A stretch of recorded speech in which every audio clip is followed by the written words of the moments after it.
नमस्कार, आप देख रहे हैं अपडेट इंडिया और मैं हूं आपके साथ अतुल एहसास। बात आज की एक ज्वलंत समस्या की बात करते हैं जो खासकर दिल्ली में चल रही। समस्या तो नहीं है, कहीं ना कहीं उग्र आंदोलन है जिस पे बात करना चाहते हैं। किसानों का दिल्ली कूच। देश के अन्नदाता एक बार फिर उग्र हैं। पंजाब और हरियाणा की सीमाओं पर पहले से डटे किसानों ने केंद्र सरकार के प्रति अपनी नाराजगी जताई है। कहते हैं कि अपनी 13 मांगों को मनवाने के लिए अंबाला के शंभू बॉर्डर से दिल्ली कूच किया, तो दूसरी ओर हालात को काबू करने के लिए पुलिस फोर्स ने मोर्चा संभाला। ये पहले भी हालात बने हैं और आज फिर बने हैं ये हालात। इस बीच कई बार किसानों का गुस्सा भी फूटा। किसान और पुलिस आमने सामने भी हुए। नतीजा ये हुआ कि पुलिस ने लाठीचार्ज किया और आंसू गैस के गोले भी दागे। साथ ही 11 शहरों में इंटरनेट भी बंद कर दिया गया, यानी कि शंभू बॉर्डर के आसपास जितने भी थे और उससे आगे दिल्ली के आसपास के जितने भी 11 शहर थे उनके इंटरनेट बंद कर दिए गए ताकि अफवाहें ना फैले। फिलहाल दिल्ली मार्च शुरू होने के करीब 2.5 घंटे बाद किसान शंभू बॉर्डर से पीछे हट गए। आपको ताज़ा अपडेट दे दें कि शंभू बॉर्डर से करीब पीछे हट गए। किसानों ने केंद्र सरकार को वार्ता के लिए 2 दिन यानी रविवार तक का वक्त दिया है। किसानों ने खासकर केंद्र सरकार को, दिल्ली की सरकार को 2 दिन का वक्त दिया है, रविवार तक का वक्त दिया है कि आप सोच लीजिए, समझ लीजिए आपको क्या बात करनी है और कैसे बात करनी है और कौन कौन सा डेलीगेशन होगा, डेलीगेशन में कौन कौन लोग होंगे जो हमसे बात करेंगे। लेकिन ये कोई पहला मौका नहीं है साहब जब धरतीपुत्र नाराज हुए हैं। दरअसल इसकी शुरुआत केंद्र सरकार के 3 कृषि बिलों के आने से हो चुकी थी।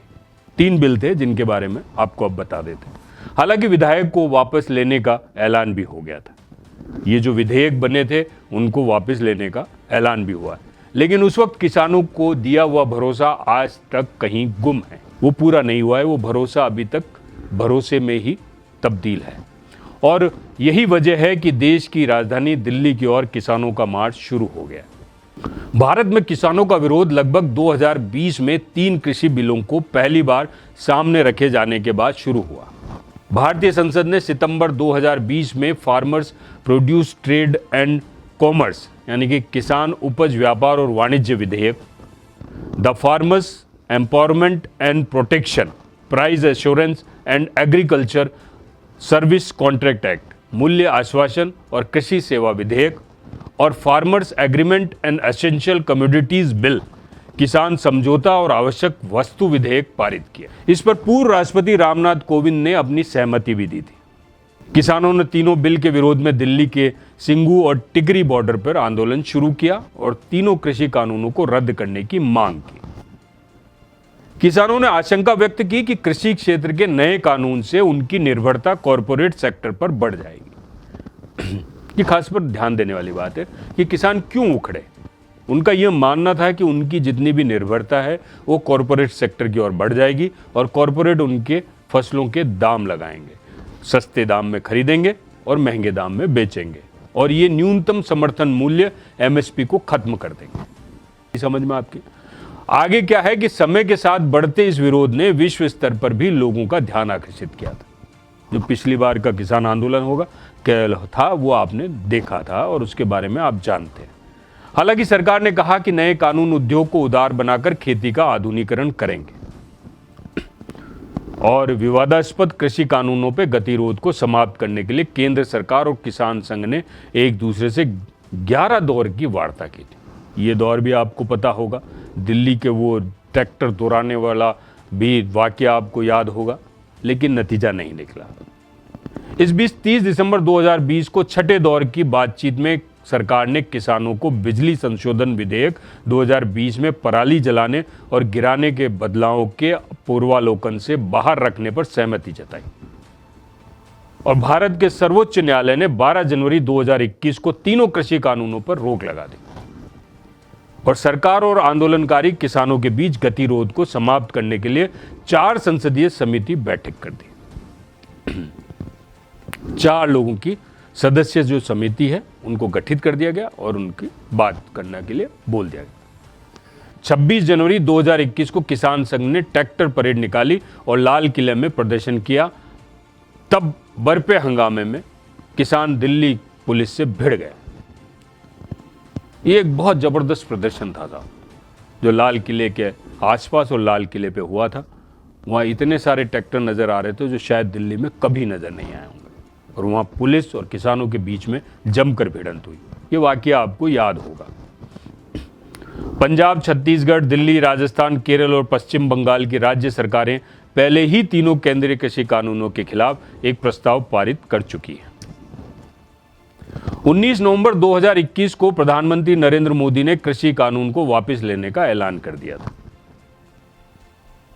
उधर संयुक्त किसान मोर्चे के बैनर तले 2 दिसंबर 2024 को किसानों ने दिल्ली कूच का ऐलान किया, लेकिन किसानों के प्राधिकरण और जिला प्रशासन से वार्ता के बाद 1 हफ्ते का समय दिया गया। इस दौरान किसान दलित प्रेरणा स्थल के अंदर ही रुकेंगे। ये जो 1 हफ्ते का समय दिया गया था उसमें ये तय हुआ। अगर 1 हफ्ते में मांगे नहीं मानी गई तो फिर से दिल्ली कूच करेंगे। धरने को स्थगित करने की किसानों की सहमति के बाद पुलिस ने दलित प्रेरणा स्थल के गेट नंबर 3 के सामने लगे बैरिकेड हटा दिए और रास्ते को आम लोगों के लिए खोल दिया। इसके बाद लंबे समय से जाम से जूझ रहे वाहन चालक इस रास्ते से निकलते हुए दिखाई दिए। इस बीच 6 दिसंबर को किसानों का आंदोलन फिर उग्र हो गया। यह आंदोलन पंजाब और हरियाणा की सीमाओं पर बीते 11 महीने से डटे किसानों ने दिल्ली मार्च शुरू किया। हालांकि किसानों को पुलिस ने रोक दिया है। किसानों का जत्था दिल्ली के लिए अंबाला के लिए और शंभू बॉर्डर से रवाना हुआ था। दिल्ली के लिए अंबाला के शंभू बॉर्डर से रवाना हुआ था, लेकिन पुलिस ने उन्हें रोक दिया क्योंकि इनके पास दिल्ली जाने की परमिशन नहीं थी। बॉर्डर के आसपास पुलिस ने बैरिकेडिंग करके सीमाएं सील की। अंबाला में स्कूलों को बंद करने के आदेश भी दिए हैं। किसानों पर आंसू गैस के गोले छोड़े गए। जो स्कूलों को बंद करने के आदेश दिए वो कहीं ना कहीं सुरक्षा की दृष्टि से। उधर किसानों के दिल्ली कूच के ऐलान के बाद सिरसा के डबवाली स्थित खुआ टोल प्लाजा पर पुलिस का जबरदस्त पहरा है और यहां पर भारी पुलिस फोर्स लगाई गई है।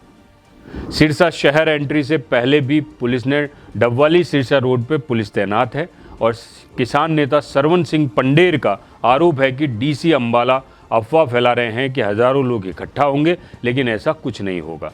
भाई उनका कहना है, पंडेर का ये कहना है कि जो डीसी है पुलिस के जो है उन अंबाला से जो है उनका ये कहना है कि हज़ारों लोग इकट्ठा होंगे, पर ऐसी कोई बात नहीं है। हम कुछ ही लोग हैं जो प्रदर्शन कर रहे हैं अपनी मांगों को लेकर।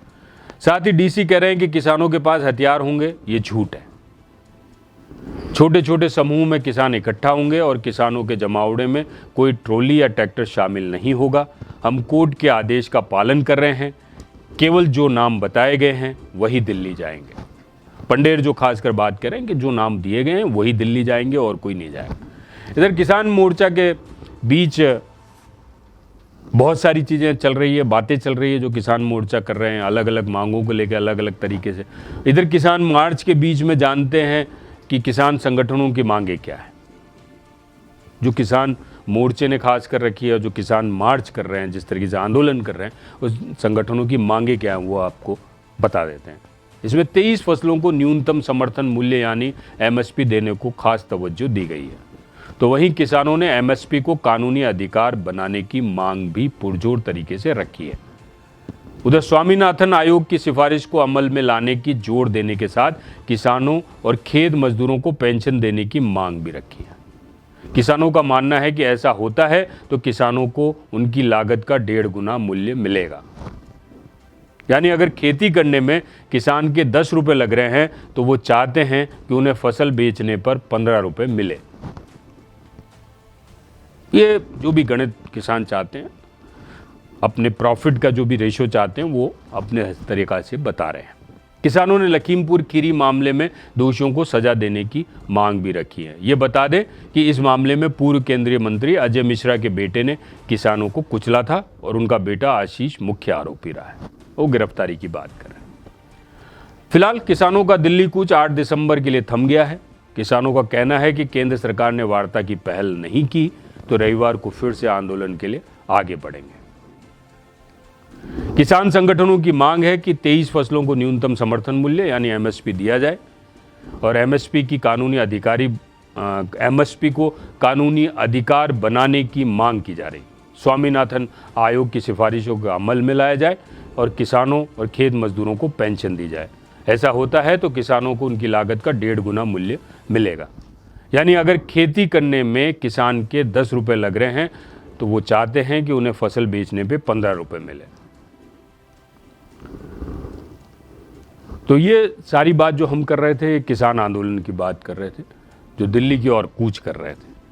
8 दिसंबर को क्या होगा, क्या वार्ता होगी, कुछ वार्ता का क्या सफल प्रयास होगा, उस वार्ता से क्या क्रक्स निकलता है, क्या विशेष बात होती है और क्या इनकी सहमति होती है, वो 8 दिसंबर को पता चलेगा। देखते रहिए अपडेट इंडिया।